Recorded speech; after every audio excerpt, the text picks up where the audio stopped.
It's August 6th. Happy Independence Jamaica. Today we celebrate our 54th anniversary of independence from British colonial rule. Celebrations are being held this year under the theme, Let's Get Together and Feel All Right. And we're happy you're here with us for this special edition of Jamaica Magazine. I'm Adrian Atkinson. Sit back and relax as we reflect on this significant moment in our history and hear from our leaders of today what this occasion means for all of us.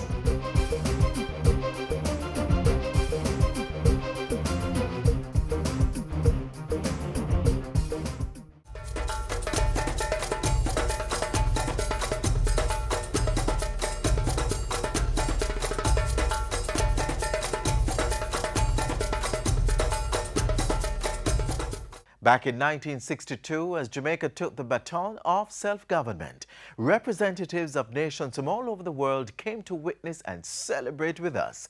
The anticipation and joy among Jamaicans from all walks of life peaked at the final hours to end the years of colonial rule. Here's a glimpse of the atmosphere back then.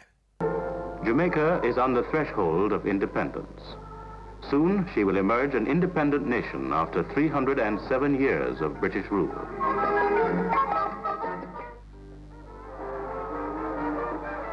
On Tuesday, the 31st of July, at a ceremony in Victoria Park, Jamaica's national flag, which is to be raised in the stadium at midnight on Sunday, August 5th, is handed by the mayor to members of the Boys' Brigade to be carried by relays of runners through every parish of the island. Victory. Now independence is good for the young and the old, also for me. By midday on Sunday, the flag reaches Morant Bay in St. Thomas. One of the 156 relay teams participating in the island run hands over the Jamaican flag to a new team to be carried on the last stages of its journey to the National Stadium.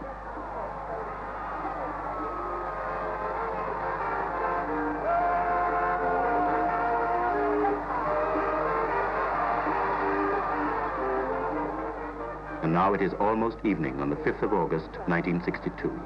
In a few hours, Jamaicans will witness the most important occasion in their history, the moment at which Jamaica attains her independence.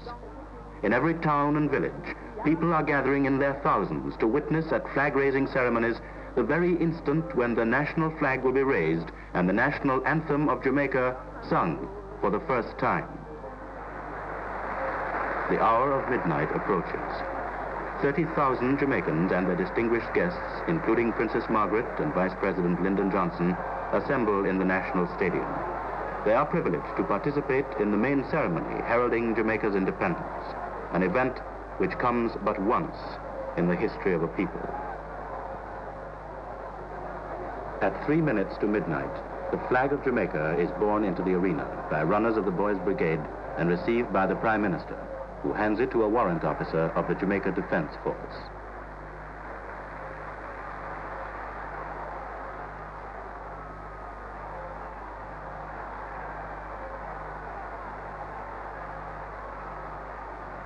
His Excellency the Governor and the Prime Minister take up their positions facing the royal box. Right! General, salute! Present!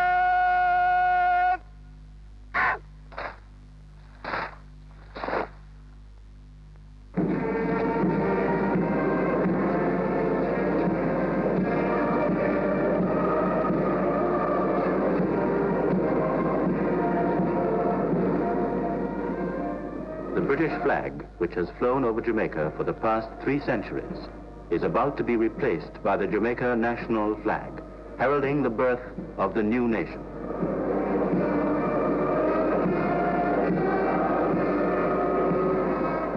The lights go out. The Union Jack is lowered, and the new flag of Jamaica raised. Present!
Then all Jamaica bursts into celebration.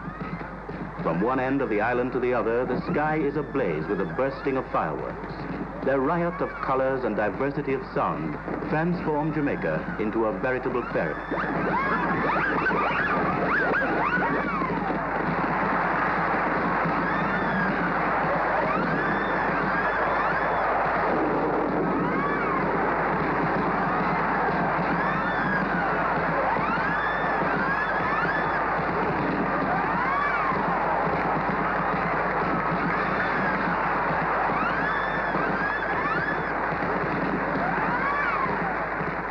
Early next morning, ships of the Royal Navy and planes of the Jamaica Squadron of the RAF salute the people of Jamaica on their Independence Day.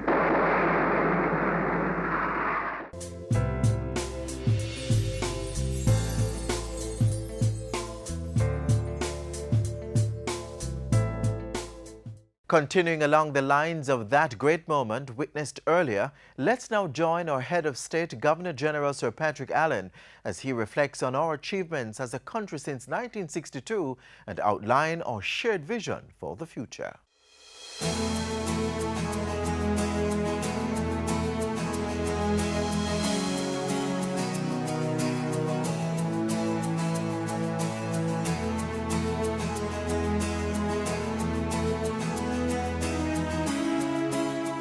My fellow Jamaicans at home and abroad, I greet you warmly as we mark the 54th anniversary of our independence. This is a day of celebration and reflection as we look back, but also as we look ahead and commit ourselves to the further advancement of our beloved nation. This year we are at the halfway point between the start of the millennium and the target year of 2030 for achieving our major development goals. I therefore use this occasion to encourage you to draw inspiration from what we have achieved and move in the directions which will accelerate our progress. We need to accept and believe that there are more positives in our history and our present profile as a people than the negatives on which we so often focus. We have provided the international community with creative geniuses like Bob Marley, with extraordinary athletes like McKinley, Quarry, Fraser-Price, and Bolt, among others, with academicians, entrepreneurs, professionals in virtually every field, including engineering, medicine, law, and agricultural research, to name a few. We also enjoy one of the most respected electoral systems in the world, which demonstrates our capacity for national cooperation, collaboration, and cohesion. The time has come, indeed it is now, that we must channel our extraordinary talents and skills, which are at every level of our society, into the drive for social and economic development with equity, justice, and an increased sense of security. To this end, let us remember that unity of purpose and a sense of togetherness can be achieved only when, as individuals, we plan, think, speak, and act with a sense of responsibility and genuine concern for others. We must deliberately foster this unity of purpose and togetherness in our family, within our community, and in the society at large, in our institutions, on the roads, in places of business, in our shared spaces as we protect our children, observe the rules, respect others, and show sensitivity and cordiality. And even when we disagree, we are to be guided by what is best for all, rather than for self alone. It is in this spirit, which made possible many of the achievements of our forebears, that we must be empowered to overcome our challenges and succeed. One of our 20th century poets, H.D. Carberry, wrote about our strength as a people and our potential for greatness. And I quote, "The mold is not yet made, perhaps, that can unite and make the people one. But more important than the mold is the temper of the steel, the spirit of the people. And when that steel is smelted, and when that steel is tempered, and when that steel is cast, oh, what a people will that people be. We as a people have been tested, and we will be tested even more. But the spirit of our people cannot be broken if we come together, if we unite and put the good of the nation first above selfish ambition. Lady Ellen joins me in wishing you a day and a season of enjoyment, of positive energy, and above all, of renewed commitment to make Jamaica the place it was meant to be. And may the blessing of the Almighty be with us today and always.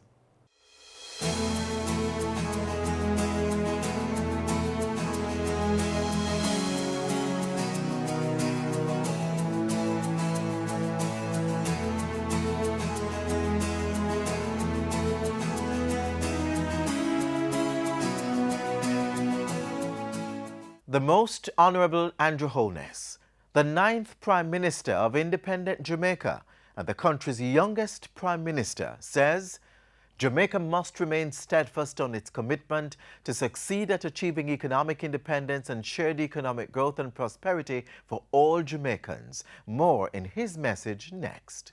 We're gonna walk, walk, walk, walk down Freedom Street. Let me tell you people, united we stand,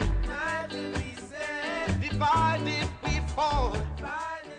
Fellow Jamaicans, it is fortuitous that we are celebrating our independence at the same time that our athletes are in Rio, all set to bring glory again to this small nation, an athletic superpower.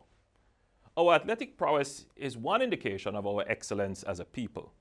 It is a metaphor of our distinction, a distinction manifested in our music, with us punching way above our weight by creating a genre, reggae, which is known and revered globally, and in our vibrant culture, which has made its indelible stamp on the world in the areas of cuisine, fashion, dance, sculpture, and theater. That a country with a population of approximately 2.8 million people can have the fastest man and woman in the world and produce an artist, Bob Marley, whose single One Love the BBC could have designated Theme of the Millennium, and whose album, Exodus, Time magazine could have voted Album of the Century, is indeed thrilling. We are the people who have produced the world-famous Blue Mountain Coffee and have given the world the all-inclusive hotel concept. We have produced world-class scientists, intellectuals, entrepreneurs, and statesmen. We are a people of distinction with an illustrious history. Our founding fathers had high hopes for us. In a speech in Britain in February 1962, just before our independence, the Right Honorable Norman Manley said, "There is no country in the world, not now independent, which is more fit to achieve that status than Jamaica now is. Indeed, we have been ready for independence long ago." Right Excellent Sir Alexander Bustamante on that same trip said, "We must move forward with the firm resolution of making Jamaica the greatest little nation on earth. With the help of God, we intend to achieve this." The fact is, we are yet to maximize our potential. That must be the mission of this generation. Independence is as good a time as any to soberly reflect on our 54 years as a nation. In making an objective assessment, it must be admitted that there is a sense among our people, especially our young people, that we have underperformed. Among our primary deficits has been our failure in the post-independence period to grow our economy on any sustained basis. We have had spurts of economic growth, only to be followed by long periods of decline. We must begin to reverse that and normalize economic growth and prosperity. This must be the commitment of this generation. We must resolve to end our debt millstone our fiscal deficits, our anemic economic growth, the implementation deficit and bureaucratic inertia. We must build a culture compatible with economic prosperity. This must include scientific and technological innovativeness, characterized by rising levels of investment in research and development, a dynamic, creative SME sector that is avant-garde and nimble, a facilitatory, customer-focused public sector, an energy-efficient economy with heavy emphasis on renewables, an equitable, efficient, simplified, and production-driven tax system, an economy with strong and growing backward and forward linkages which foster a virtuous cycle, protection of our physical environment, and promotion of environmental sustainability. On the social side, we must make the following commitments as we move into our 55th year: to foster a society where respect for human rights is second nature, to inculcate respect, honor, and dignity in our everyday interactions, to promote discipline in our homes, workplaces, places of recreation, and on the roads, to build strong, wholesome families, to care and protect for our children, elderly, and those living with disabilities, to protect the economically vulnerable and marginalized, to create opportunities for our young people to develop their full potential, to build a healthcare system that is truly universal in both access and quality, to provide adequate infrastructural facilities for our people to live lives of dignity by providing appropriate housing, water, and roads, to create decent jobs which allow for self-actualization, to reduce both the levels of violence, our acceptance of it as a means of resolving conflict, and our casual references to violent metaphors. These are not impossible dreams. They are attainable goals. We must commit ourselves to them and work towards them. I suggest, fellow Jamaicans, that the way to make this independence more meaningful to our young people and to the older independence skeptics is not to give lectures on patriotism or to upbraid them for not being patriotic enough. If we concretely change people's everyday realities, where they begin to feel the impact of independence, they will lose their skepticism. We should be managing our affairs so well that there should be no doubt that we are better off today than we were under colonialism. Economic independence is what will give full meaning to the independence project. By economic independence, we are talking about strengthening our economic foundations and laying the groundwork for sustainable economic development. When we are managing our own affairs with fiscal prudence and discipline, we advance our economic independence. We are a people of excellence who have already made our mark upon the world. Over the next few days, the eyes of the world will be on us in Rio as we shine yet again. We need to create our own Rio at home. We can win gold in the economic race, but like our athletes, we must prepare. If we apply that same discipline, that same focus, that same tenacity, that same resilience, despite setbacks, injuries, and hurdles, we will succeed. Independence is ultimately about freedom. That is why our independence celebrations are tied to our emancipation celebrations. They are indivisible. This is significantly the 50th year since the emergence of rocksteady in Jamaica. One of the greats of that era, who is still performing today, is Mr. Caenwood. One of his rocksteady hits was called Freedom Street. His dream is our dream. I see a big, big street where all ends meet. It must be Freedom Street. Oh Lord, Freedom Street. Everybody know. We're gonna walk down Freedom Street. That is our goal, fellow Jamaicans. With the grace and guidance of God, let us walk together down Freedom Street with optimism and determination to succeed. We're gonna walk down Freedom Street. Let me tell you people, united we stand, divided we fall. As a people, we must remain united We must work as a team to overcome our challenges so that we can realize our full potential. Encouraging words from Leader of the Opposition, the Most Honorable Portia Simpson-Miller, as she posits her independence message.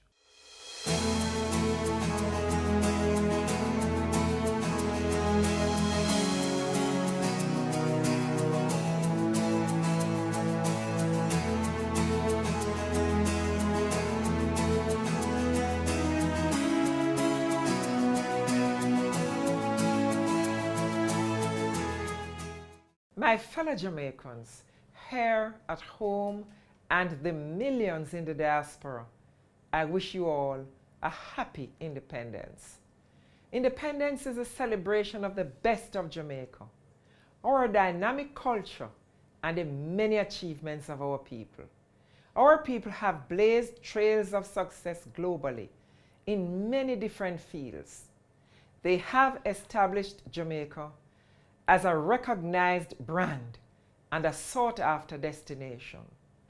Jamaicans are excelling as scientists, teachers, doctors, nurses, chefs, business people, engineers, musicians, recording artists, filmmakers, athletes, and in many other professions. Our people are the backbone of our country. On this Independence Day, I salute all Jamaicans who contribute in some way to our national life and to the stability of our nation year after year. They add meaning to our history and embody hope for the future. Independence is also a time when we honor the founding fathers and mothers of our nation. We pay tribute to Jamaicans who have contributed to building community and national institutions that make our country strong. We recall the words of Sir Alexander Bustamante, who said, and I quote, "Be not afraid to do your duty towards your countrymen and towards humanity," end of quote. It was Norman Washington Manley who reminded us that, and I quote, "I affirm, Jamaica, that we are a great people. Out of the past of fire and suffering and neglect, the human spirit has survived, patient and strong," end of quote. We remember those who have toiled in the political vineyards of the past, and Jamaicans who continue to see virtue in political service. Serving one's country should never be about personal gain. Political service is about making life better for the less fortunate. It is also about improving conditions for all, so that the country as a whole can make progress year after year. I know that the observance of Jamaica's independence also has special meaning for our people in the diaspora. Our brothers and sisters overseas are also hosting festivities and rekindling their cultural traditions. As we celebrate this 54th year of our independence, we thank God for how far we have come as a people. He has brought us through the fire of challenging times. Today, God continues to strengthen our hands as we seek to provide for our families. He sustains us as we strive to make Jamaica a better place now and for generations to come. Independence this year is being celebrated as our athletes compete in the Rio Olympics. They are again flying the flag of Jamaica high with great pride and excellence. They excel on the shoulders of the support of all Jamaicans. We send them our love, and we know they will again bring glory to our nation. The achievements of our national athletes are a lasting reminder of the importance of unity, teamwork, and community. Unity is required to surmount the remaining hurdles to national success. That is the promise of independence. We must be our brothers and sisters' keepers. Together, we must work to overcome the challenges that faced us. Our villages must raise our children and take responsibility for their safety, growth, and development. Jamaica's children are among our country's greatest assets. They are a wellspring of hope for a better future. That is why we must do everything possible to safeguard our education system, which must be the catalyst for national development. Adequate funding and equal, unrestricted access to education for all are essential. They are required in order to prepare our people to fulfill local needs and meet global skill demands. In this effort, government, parents, teachers, students, school administrators, businesses, the church, and all other stakeholders must play their part. In every area of national life, individual responsibility, community action, and the collective will of the government urgently are needed to move Jamaica forward. We must face the dangers and the current public health threat of the Zika virus and its associated illnesses as one Jamaican family. This is a serious threat that demands urgent and consistent action by all. As a people and a nation, we can fulfill the possibilities of independence when we work together to build our communities.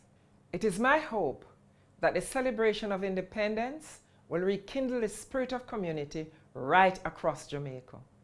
As we celebrate, let us do so safely, respectfully, and peacefully. Let us support the security forces as they maintain law and order. In our celebration, always remember to give consideration to the privacy and rights of others. Let us respect other people's lives and property. Respect for life, including our lives, means exercising caution when we drive, ride, and walk on the roads. We want you to be around to celebrate many more Independence Days. So, let us be careful over this holiday as we get together and feel all right. Happy Independence Day. May God continue to bless Jamaica, land we love. Thank you.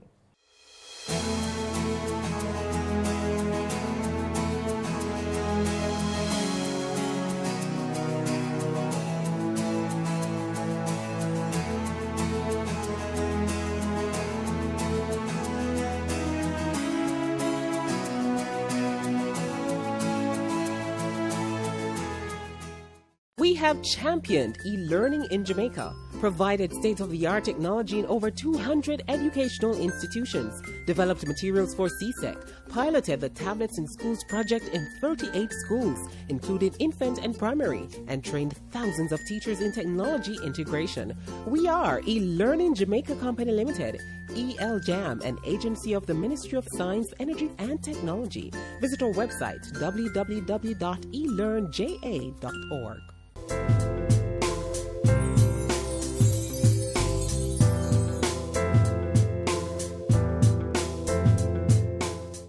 And this is where we close the curtains for today's show. But while the celebrations continue, we remind you to be your brother's keeper. Take care on the roads, stay safe, and by all means, be at peace with each other. In the meantime, you can keep the link. Send an email to jamaicamagazine@jis.gov.jm. You can also visit our website, jis.gov.jm, or our social media platforms. Until tomorrow, I'm Adrian Atkinson, wishing you all the best. On behalf of all of us here at the JIS, pleasant viewing.